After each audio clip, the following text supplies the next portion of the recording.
मुंबई की 57 साल की नम्रता त्रिवेदी को पिछले 10 साल से भी ज़्यादा से सांस लेने में दिक्कत हो रही थी और खांसी आ रही थी। कई डॉक्टर्स को दिखाया पर कुछ समझ नहीं आया कि उन्हें आखिर बीमारी क्या है। फाइनली डॉक्टर्स ने पता लगाया कि उन्हें हाइपर सेंसिटिविटी न्यूमोनाइटिस है। उनके सीटी स्कैन से दिख रहा था कि उनके लंग्स पर एक काली लेयर जमा हो चुकी है। डॉक्टर ने उनसे कहा कि उनके पास जीने के लिए सिर्फ 3 साल बचे हैं। उनकी इस जानलेवा बीमारी का कारण पिजन्स, मासूम से दिखने वाले ये कबूतर। नम्रता रेगुलरली कबूतरों को खाना खिलाती थी और उनके एक पुराने घर में खिड़की के पास कबूतरों के घोंसले भी थे।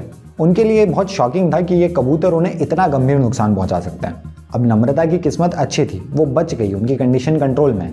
लेकिन मुंबई की ही 53 वर्षीय जयश्री के साथ ऐसा नहीं हुआ। जब वो सांस नहीं ले पा रही थी तो उनका बेटा कई डॉक्टर्स के पास भटकने के बाद उन्हें एक पल्मोनोलॉजिस्ट के पास ले गया।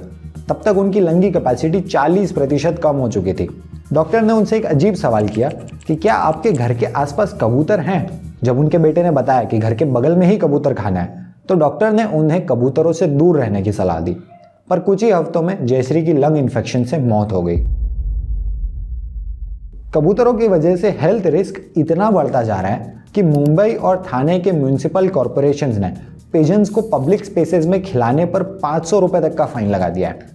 दिल्ली की एमसीडी भी पिजन फीडिंग पर बैन लगाने की सोच रही है, ये कहकर कि इनसे बच्चों और बुजुर्गों की हेल्थ को खतरा है। आज से 10,000 साल पहले मेसोपोटामिया में कबूतरों को पहली बार पाला गया था उनके मांस और अंडों के लिए। लेकिन उनका रोल सिर्फ यहीं तक सीमित नहीं था, उन्हें हजारों सालों तक इंपॉर्टेंट मैसेजेस डिलीवर करने के लिए भी इस्तेमाल किया गया, क्योंकि पिजन्स में कमाल की होमिंग इंस्टिंक्ट होती है। मतलब वो अपने इलाके से 100 मील दूर जाने के बाद भी वापस लौट कर आ सकते हैं। हमारे पॉप कल्चर और ट्रेडिशंस में भी कबूतरों का जिक्र अक्सर दिखाई देता है। कबूतर जा जा जा, कबूतर जा जा जा, मसकली उड़ मटकली। लेकिन जो समस्याएं आज कबूतरों के कारण हो रही हैं वो पहले कभी नहीं हुई। ऐसा इसलिए क्योंकि पहले कबूतरों का इंसानों से कांटेक्ट ज़्यादा नहीं था, पर आज इंसानों की एक एक्टिविटी के कारण कबूतरों की आबादी तेज़ी से बढ़ रही है, और वो है पिजन फीडिंग, यानी कबूतरों को खाना खिलाना। देखिए, कबूतरों ने शहरों में रहना सीख लिया है क्योंकि शहरों की बिल्डिंग्स उनके नेचुरल हैबिटेट से मिलती जुलती होती है। जिन कॉमन पिजन्स को हम अक्सर देखते हैं उन्हें रॉक पिजन्स बोला जाता है। जंगल में ये रॉक पिजन्स चट्टानों में और गुफाओं में अपने घोंसले बनाते थे, और अब शहरों की बिल्डिंग्स में उन्हें सुरक्षित रहने और घोंसले बनाने के लिए भी जगह मिल जाती है, एसी की आउटडोर यूनिट्स पे या बिल्डिंग के शेड्स वगैरह में। पहले के समय कबूतरों का शिकार करने वाले जीव जैसे चील, बाज और सांप उनकी आबादी को कंट्रोल में रखते थे। लेकिन जैसे जैसे अर्बनाइजेशन के साथ इन जानवरों की आबादी कम हुई, उसी तेजी से कबूतर बढ़ने लगे। इसके अलावा पिजन्स ऑमनिवोरस भी होता है, मतलब कुछ भी खा सकते हैं, अनाज, फेंका हुआ खाना या अर्बन वेस्ट, कुछ भी।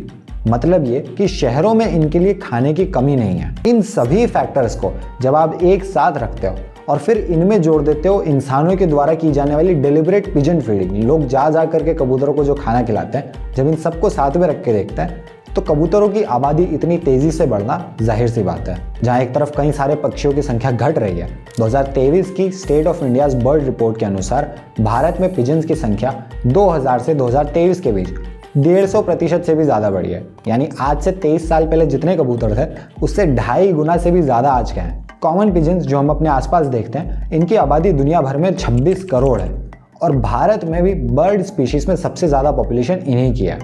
एंड्रयू ब्लैकमैन, जिन्होंने कबूतरों पर एक किताब लिखी है, वो कहते हैं कि कबूतर अपने आप में बुरे नहीं हैं। अगर इनकी पॉपुलेशन बढ़ रही है तो वो हम इंसानों के कारण है, क्योंकि हम इन्हें बहुत ज़्यादा खाना खिलाकर इन्हें ओवर पॉपुलेट कर रहे हैं। अब कबूतरों की संख्या इतनी ज़्यादा बढ़ने में प्रॉब्लम क्या है? वेल, आपने सुना होगा कि कबूतरों को अक्सर फ्लाइंग रैट्स या उड़ते हुए चूहे बोला जाता है, क्योंकि इन्हें कई बीमारियों से जोड़ा गया है, खासकर ऐसे एरियाज में जहां लोग ज़्यादा रहते हैं। और ये बीमारियां फैलती है पिजन की ड्रॉपिंग्स, कबूतर की बीट से या उनके पंखों के टुकड़ों से। एक बढ़िया खाता पीता कबूतर साल भर में लगभग 11.5 किलो टॉक्सिक ड्रॉपिंग्स कर सकता है। अब वो पिजन की ड्रॉपिंग्स सूख कर ब्रेक डाउन होती हैं और फाइन बहुत छोटे छोटे पार्टिकल्स में बदल जाती हैं, जो आसानी से हवा में फैल सकते हैं। और यही पार्टिकल्स जब सांस के द्वारा इनहेल किए जाते हैं तो रेस्पिरेटरी प्रॉब्लम्स पैदा करते हैं। दिल्ली जैसे शहरों में जहाँ की एयर क्वालिटी पहले से ही बहुत खराब है, वहाँ ये और भी बड़ा खतरा है। एक बीमारी जो कबूतर की बीट के कारण बढ़ती जा रही है वो है हाइपर सेंसिटिविटी न्यूमोनाइटिस। ये असल में कोई इन्फेक्शन नहीं है, बल्कि हमारी ही बॉडी का इम्यून रिस्पॉन्स है, खासकर कि फेफड़ों में। जब सांस के माध्यम से पिजन ड्रॉपिंग्स हमारे फेफड़ों में चली जाती है तो हमारा शरीर उससे बचने के लिए जो कोशिश करता है वही ये बीमारी है। टाइम्स ऑफ इंडिया की एक रिपोर्ट के मुताबिक मुंबई की 2 महिलाओं को लंबे समय तक हाइपर सेंसिटिविटी न्यूमोनाइटिस से जूझने के बाद 2020 में लंग ट्रांसप्लांट करवाना पड़ा था।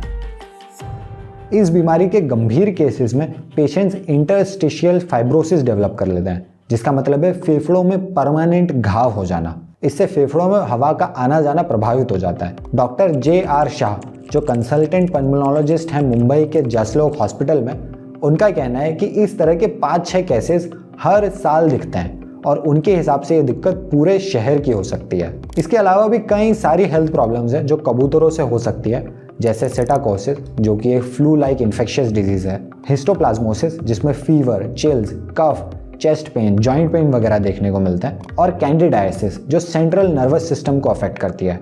अब प्रॉब्लम यह है कि पिजन ड्रॉपिंग्स को अवॉइड करना बहुत ही मुश्किल हो जाता है, क्योंकि कबूतर अक्सर खिड़की की शेड्स में या एसी की यूनिट्स वगैरह में अपने घोंसले बनाते हैं। इसका मतलब है भारत की कई सारी बैल्कनीज एक तरह से कबूतर की टॉयलेट है और उनके कारण लोगों को जो बीमारियां हो रही है वो बहुत ही गंभीर हैं। तो अगर पिजन्स एक पब्लिक हेल्थ रिस्क हैं तो इनका खतरा कम करने के लिए क्या किया जा सकता है? एक्सपर्ट्स के पास कई सजेशंस हैं, लेकिन सब में एक बात कॉमन है, लोगों को इन्हें खाना खिलाना बंद करना होगा। यूनिवर्सिटी ऑफ जम्मू के रिसर्चर्स के द्वारा की गई 2014 की एक स्टडी दिखाती है कि कबूतरों का ज़्यादातर न्यूट्रिशन इंसानों के द्वारा दिए गए खाने से ही आता है। दिल्ली और दूसरी सिटीज़ में लोग कबूतरों को प्यार से खाना खिलाते हुए अक्सर दिख जाता है। एक्चुअल में कबूतर जो होते हैं वो बहुत समझदार होते हैं, इनके पास कॉग्निटिव एबिलिटीज़ होती हैं जिससे ये अलग अलग लोगों के चेहरे और बिहेवियर से उनको पहचान लेते हैं। एनिमल्स में ये काफ़ी रेयर है। कबूतर जो है वो ह्यूमन के बिहेवियर को देख करके ये पहचान सकता है कि कौन सा इंसान उनके लिए खतरा है और कौन उन्हें खाना खिलाते हैं और कौन उनका दोस्त है। अब लोगों को ये बात बहुत पसंद आती है क्योंकि पिजन्स को खाना खिलाने से वो उनके पास बार बार आते हैं। कोई भी दूसरा पक्षी इतनी जल्दी इतनी लॉयल्टी नहीं दिखाता और ऑफ कोर्स इसको पुण्य का काम तो माना ही जाता है। जैसे साउथ दिल्ली की 35 वर्षीय महिमा चौरसिया हर रोज 4 बजे कबूतरों को दाना डालने निकलती है। ये रिवाज उनके लिए नॉन निगोशिएबल है। उनका कहना है कि एक बार उन्होंने ऐसा नहीं किया था तो उनके पति का एक्सीडेंट हो गया था। तो 2019 के उस दिन से आज तक वो भले ही खुद खाना ना खाएं, लेकिन वो कबूतरों के लिए दाना डालना नहीं भूलती। इसके पीछे की फीलिंग बहुत ही अच्छी है, लेकिन इसका रिजल्ट कुछ सही नहीं निकल रहा। और मुंबई में तो पिजन फीडिंग एक कमर्शियल ऑपरेशन बन चुका है। वहाँ पे टूरिस्ट स्पॉट्स और हाई फुटफॉल वाले एरियाज के पास कबूतर खाने हैं जहाँ लोग कबूतरों को खिलाने के लिए चिड़िया का दाना बेचते हैं। ये एक ऐसा सिस्टम है जो कल्चर और पैसे दोनों से चलता है और ये कंट्रोल से बाहर जा चुका है। इन फीडिंग साइट्स की सबसे बुरी बात यह है कि ये ज़्यादातर मंदिर, मस्जिद या कम्युनिटी एरियाज के बाहर पाए जाते हैं जहाँ सैकड़ों लोग जमा होते हैं। अब यहाँ पर कबूतरों की बढ़ती आबादी से नुकसान केवल इंसानों को नहीं, दूसरे पक्षियों को भी है। कंजर्वेशनिस्ट का मानना है कि पिजन फीडिंग और पिजन्स की बढ़ती जनसंख्या से पक्षियों की दूसरी प्रजातियों पर बुरा असर पड़ता है। जैसे दिल्ली शहर में एक तरफ कबूतरों की बहुत पॉपुलेशन बढ़ी और दूसरी तरफ गौरैया की पॉपुलेशन बहुत कम हो चुकी है, और उसका एक कारण कबूतरों की पॉपुलेशन बढ़ना ही था। दिल्ली से गौरैया इतनी कम हो गई थी कि दिल्ली की फॉर्मर सीएम शीला दीक्षित ने गौरैया को स्टेट बर्ड घोषित कर दिया और उन्हें बचाने के लिए इनिशिएटिव्स भी लॉन्च किए थे। ये बात केवल भारत की भी नहीं है, पिजन्स की बढ़ती जनसंख्या एक ग्लोबल प्रॉब्लम है। लंदन के ट्रफेलगर स्क्वायर में पिजन्स को खाना खिलाने पर हेल्थ रीजंस के ही चलते सन 2001 से बैन लगा हुआ है। 2008 में वेनिस ने भी सेंट मार्क स्क्वायर पर कबूतरों को दाना डालने वालों पर पेनल्टी लगाना शुरू कर दिया। इस तरह से कई देशों में इस मुद्दे को लेकर अलग अलग कानून हैं। होता यह है कि पिजन्स को खुद को सपोर्ट करने के लिए बहुत सारा खाना चाहिए होता है, तो अगर आप उनको 3-4 दिन तक खाना नहीं दोगे तो उनका वजन 5% तक कम हो सकता है, जो उनकी बच्चे पैदा करने की क्षमता पे असर डालता है और वो भी कम हो जाती है। साथ ही साथ फूड सप्लाई कम होने से फूड के लिए कंपटीशन बढ़ता है और उनके बच्चों के बड़े होने तक के चांसेस कम हो जाते हैं। अब सुनने में आपको ये लगेगा कि ये तो यार बेचारे कबूतरों के प्रति क्रूरता हो गई कि हम उन्हें खाना नहीं दे रहे हैं ताकि उनके बच्चे बड़े ही ना हो पाए, छोटे में ही मर जाए बेचारे। लेकिन याद रखिए कि जंगल में जानवरों का जीवन ऐसा ही होता है। वो प्रकृति के साथ चलते हैं और उसी के साथ तालमेल बैठाकर जीते और मरते हैं। इकोलॉजिस्ट और author Sohail Madan pigeon feeding को एक बड़ी समस्या के हिस्से की तरह देखते हैं। वो बड़ी समस्या है हमारा जंगली जानवरों को खाना खिलाने की आदत। उनका कहना है कि वाइल्ड लाइफ को खाना खिलाकर, चाहे वो बर्ड्स हों चाहे एनिमल्स, ना सिर्फ हम उनके नेचुरल हैबिटेट, उनके प्राकृतिक घर को नष्ट कर देते हैं, बल्कि हम उन्हें इंसानों पर निर्भर बना देते हैं। उदाहरण के लिए, जब इंसानों ने बंदरों को खाना खिलाना शुरू कर दिया तो बंदर खाने की तलाश में लोगों के घरों में घुसना शुरू हो गए। फिर से कहना चाहूँगा, यहाँ पर कबूतरों या जंगली जानवरों की गलती नहीं है, वो यहाँ पे विलेन नहीं है।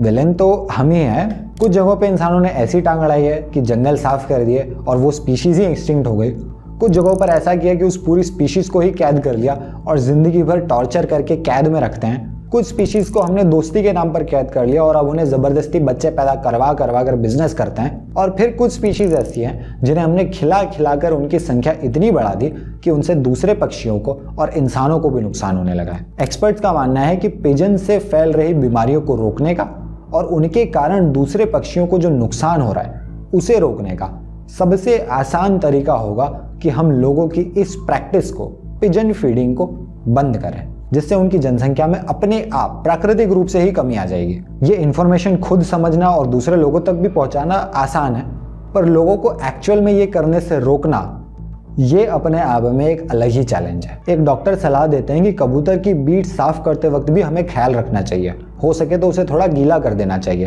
ताकि उसके पार्टिकल्स हवा में ना उड़े, और हमेशा हमें ग्लव्स, मास्क और गॉगल्स तक पहनना चाहिए। नाउ जिस तरह से कबूतर शहरी इलाकों में ही रहते हैं और उनकी जनसंख्या बढ़ने से समस्याएं हो रही है, ठीक वैसे ही खुले घूमने वाले कुत्तों के बारे में भी कई लोगों को लगता है कि उनकी पॉपुलेशन भी बहुत बढ़ रही है।